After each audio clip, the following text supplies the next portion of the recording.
Je sors dans la rue, mais de temps en temps, j'ai reçu aussi les menaces de mort, quelqu'un me couper la tête, qui va me... Oui, oui, oui, oui, monsieur.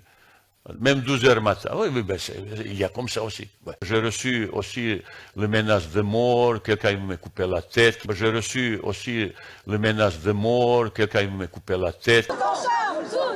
En short et débardeurs pour certains, ces manifestants rassemblés sur la corniche de Casablanca sont venus soutenir les jeunes bénévoles belges menacés en raison de leur tenue. Revendiquons l'ouverture, la liberté, qu'on mette une burqa, une djellaba ou un short, qu'on soit libre de porter ce qu'on veut. Voilà, tout simplement. Et je suis très fière de pouvoir être en short aujourd'hui.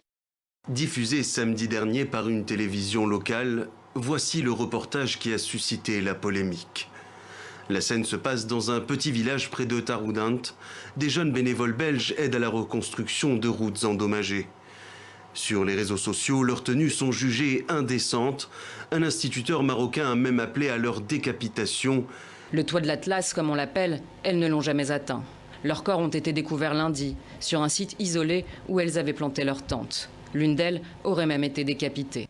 Un drame effroyable au cœur d'une des régions les plus touristiques du royaume. On sait que cette dame de 79 ans résidait dans un camping et qu'elle faisait ses courses au marché alors qu'elle a été attaquée sauvagement par cet individu. Quelques heures plus tard, l'individu a été arrêté, appréhendé. Il était connu des services de police marocains. Il a été interpellé à Agadir. Il a 31 ans et il est déjà dans les fichiers des Marocains, je vous le disais, parce qu'il avait déjà tenté de tuer une autre touriste cette fois, une touriste belge à Agadir. La victime a été hospitalisée, mais son pronostic vital n'est pas engagé. Du coup, le parquet fédéral belge vient de le faire savoir. Une enquête est également en cours après cette attaque.